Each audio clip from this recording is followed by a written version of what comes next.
Hey guys, my name is Wednesday. I'm a media specialist here at Lowell Telemedia Center, and this is another episode of the Lowellian. Today we're going to be talking with Tom Raiche from the Merrimack Valley Labor Council, and we're going to learn a little bit more about that. Tom, would you mind introducing yourself? Yes, hello. It's great to be here. Thank you so much. My name is Tom Raiche. I'm the organizer with the Merrimack Valley Central Labor Council, and I've been up here since 2011. Before that, I was a union representative at Logan Airport for 20 plus years, and I was the political director of my local 1726, which represented the airline workers. And then I come up here, I lived in Saugus, worked at Logan Airport, and then there was an opportunity for me to retire from the airlines and work for the unions with United Way, raising money through my labor connections, and I've been up here since 2012.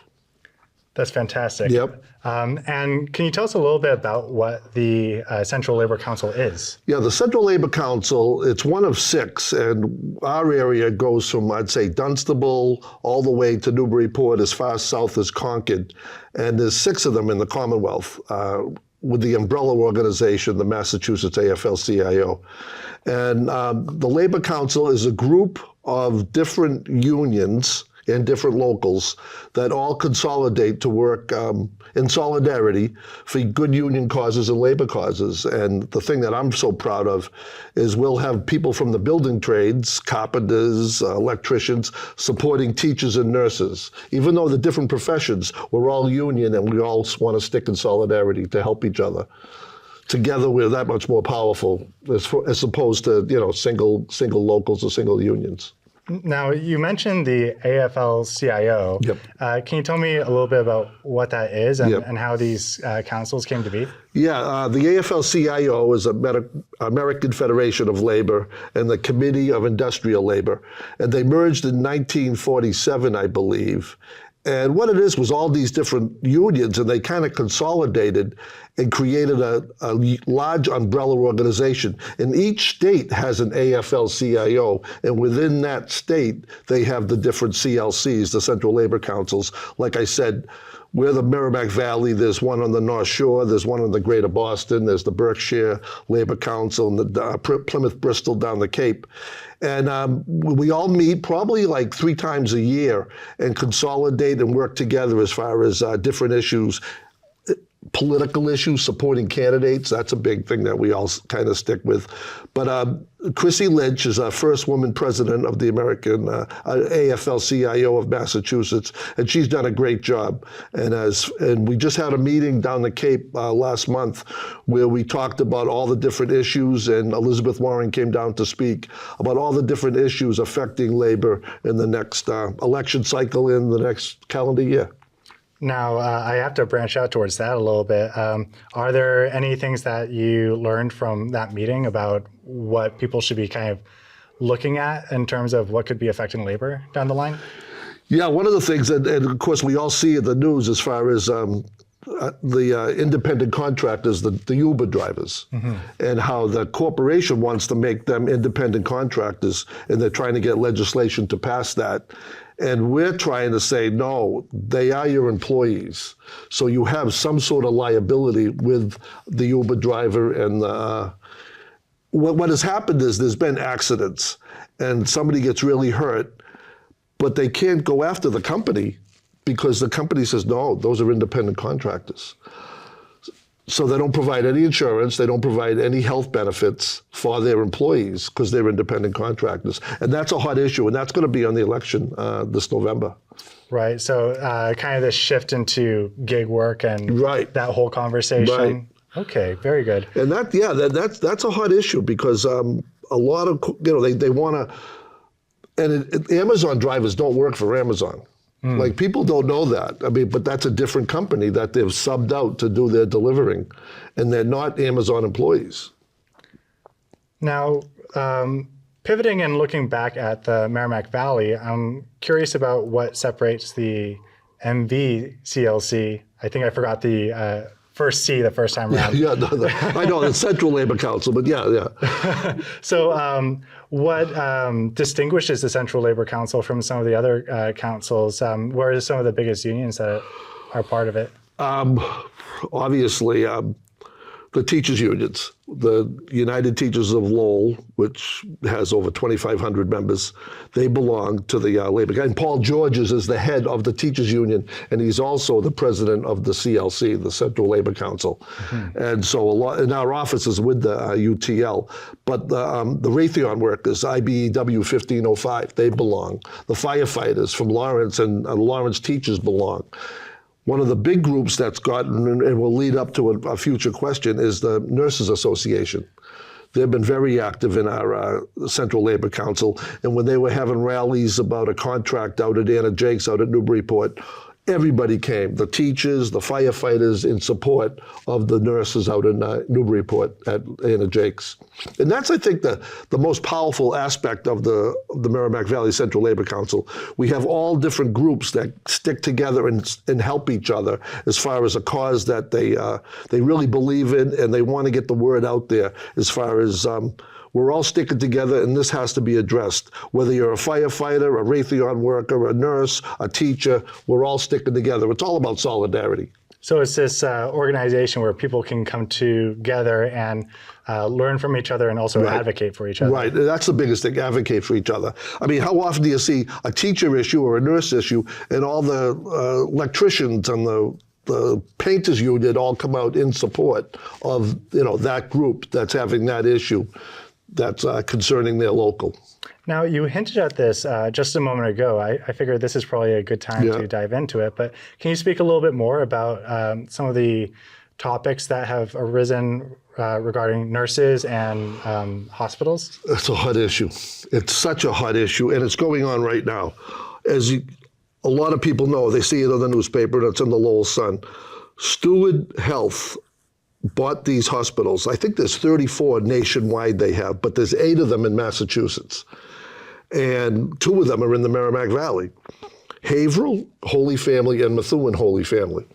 And Steward declared bankruptcy. They bought the company, they bought the hospitals, and what they've done, and a lot of corporations have done this, they buy it and then sell parts and rent the property to themselves as far as making a profit. And what's happened is over the years, Steward is just bad financial management. And they're in a situation now where they're declaring bankruptcy. They extended the bankruptcy as far as people looking to buy these hospitals. But the big issue for us, of course, the nurses and the community. I mean, we had a rally at Haverhill, and people are scared. Haverhill's a big hospital. Haverhill's as big as Lowell General. And to see something like that close, and there's a real possibility that might happen.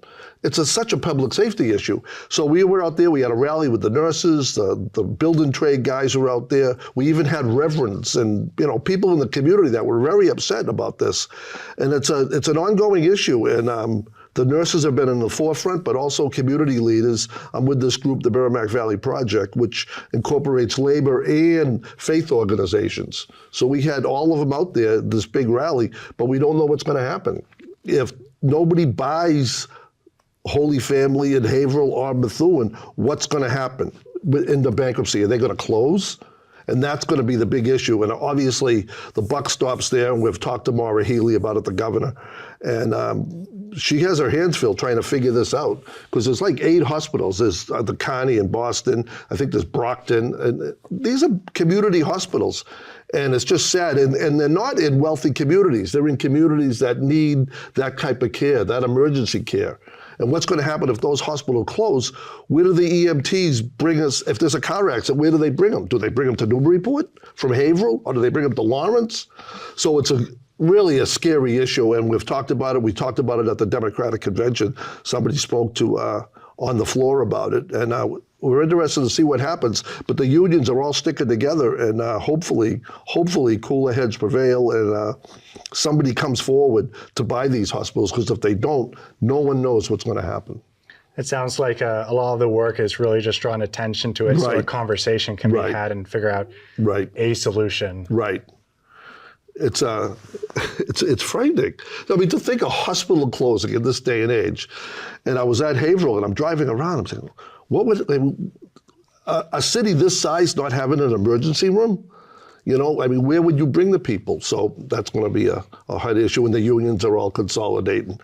But it's almost like above our pay grade, because we don't know if nobody steps forward to buy the bankrupt hospital, what's going to happen. Do you happen to know, I mean, aside from all the other implications with a hospital closing, how many jobs are on the line? Oh, thousands, thousands. You're talking, you know, nurses' aides, all the the people in the cafeteria. It's just thousands. I think, and it was so sad, because people were speaking at the rally that said, I was born in this hospital. I've worked in this hospital for 30 years. This is a part of our community. And to have this happen is just devastating. And like you said, thousands of jobs. We're talking Bethune and Haverhill, because they're both owned by Stewart under the Holy Family name. Is there a way for folks to kind of keep up with what's going on there, aside from just sort of keep an eye out? Yeah, keep an eye out. I mean, it's in the newspapers. It was going to be, I think, the end of this month. I think the 27th was going to be the end of the bankruptcy thing, but they extended it to 15th. And we don't know if that's good or bad to July 15th. But it'll be in the news. You can go to our Facebook page, Merrimack Valley Central Labor Council, and I'm trying to keep everything posted on our Facebook page of what's happening at Stewart Health and how it's going to affect the Merrimack Valley. Very good. Yep. So that's one of the larger things that are, it seems like, on the council's plate. Anything else that folks should be aware of? Well, a big thing, and I thought of this when we talked about this interview, is the big project with the Lowell Innovation Network.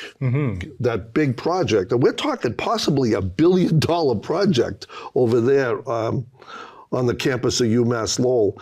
And obviously the building trades people and want to make it PLA, which is prevailing wage. Everyone that works on the job makes this prevailing wage. In other words, mostly union contractors will be involved in the construction and make sure the quality is there. It's called the PLA. And we tried to get that for the Lowell High School. We didn't, but there's still a lot of union guys that got active, like the iron workers, electricians. They still all did all that work at Lowell, at the new Lowell High. But this LINK project is going to be a huge project, and we're hoping that they bring in the best, they will, the best contractors available and not go for the lowest bidder. Because, you know what happens to the lowest bidder. It's the old joke, you know. Someone said, geez, I hate going over a bridge built by the government because it went to the lowest bidder. But it's a big project. I mean, they're talking between $800 million and $1 billion project. So it's going to be that enormous. And the big thing about that project, it's a private-public collaboration together. So there's going to be, public money, obviously, but there's going to be private businesses that are going to invest in that as far as the technology. And like they said, UMass Lowell is one of the leaders in STEM education around New England. And that's one of the reasons that they picked UMass Lowell to do this project. So we're kind of excited about it. It's going to be quite an undertaking, and hopefully it's going to be all union made. Understood. Yeah. Very good. Very good. So my next question was why Central Labor Council is important, but I've already started to get a greater sense of this as we were talking. Right. So I guess along with that, I'm just curious what you find most rewarding and joyful about the work, and what's the most challenging?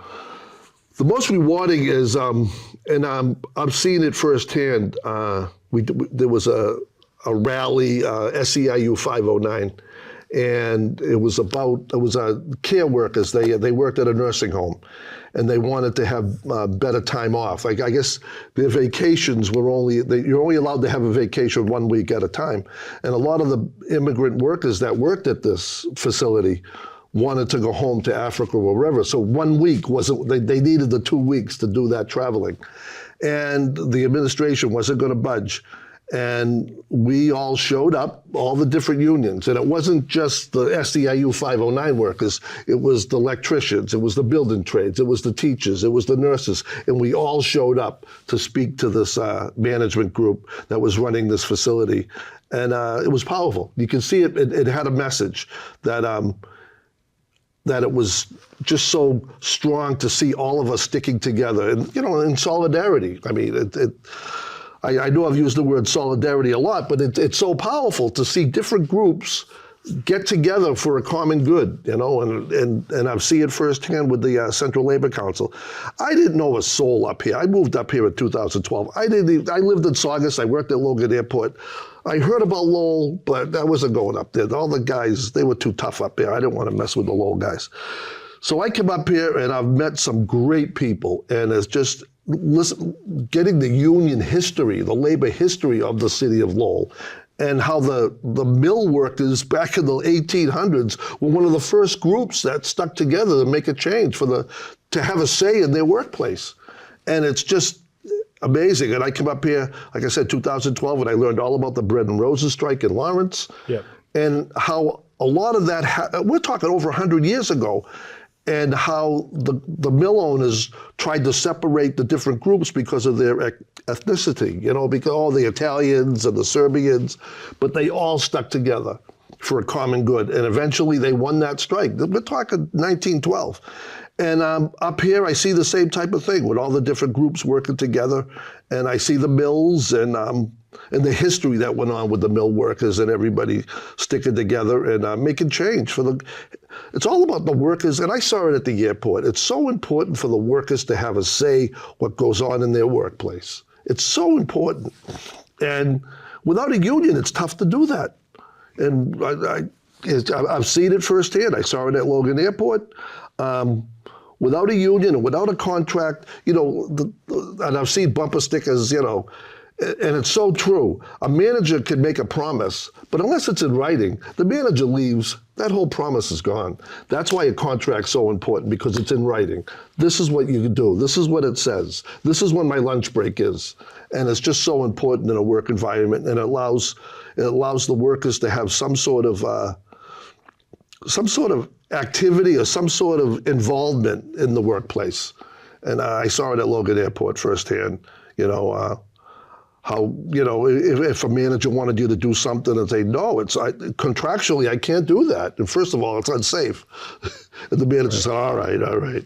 Because I was a union rep, and they'd come to me with the different issues. And I was very proud to do the right thing. I mean, looking back on it, I am proud of what I did as far as standing up for certain workers who were being bullied.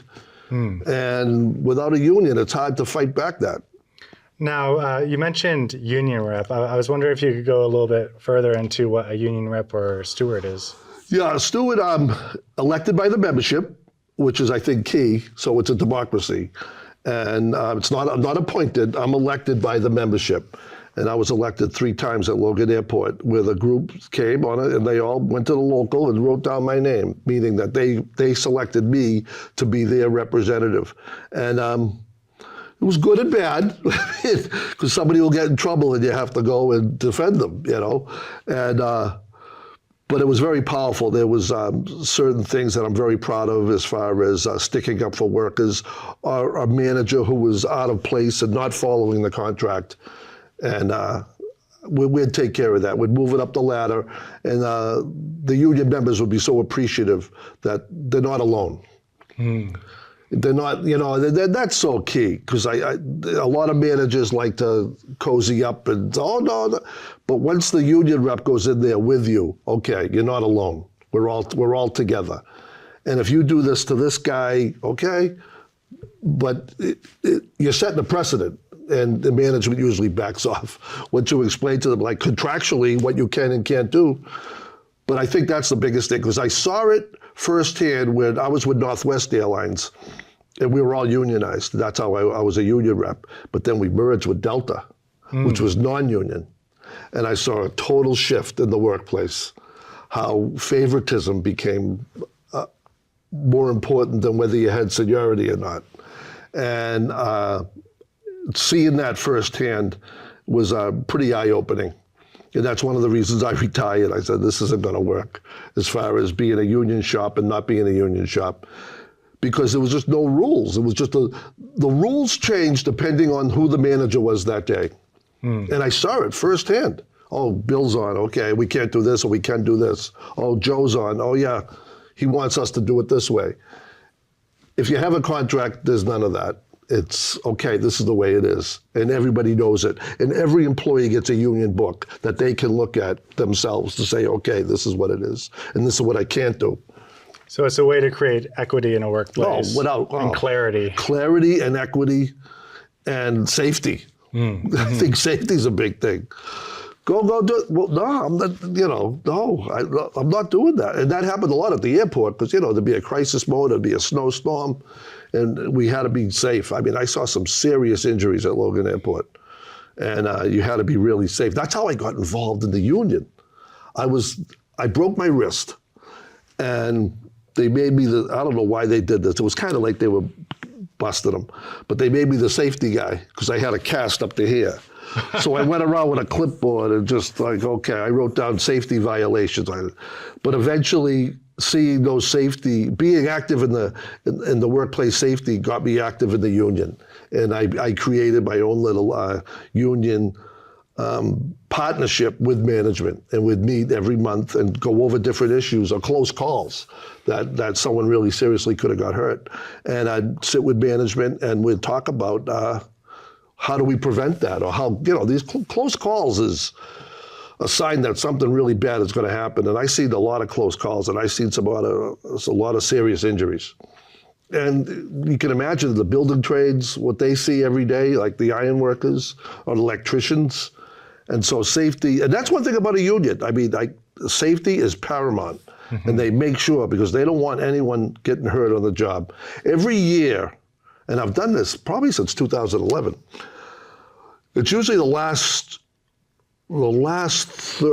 Friday or Thursday in April. And what we do is we go to the State House and we read the names of workers who were killed the last year on the job. They went to work and didn't come home. And we always have when we have our legislative breakfast, we read the names of the Merrimack Valley people that got killed at work.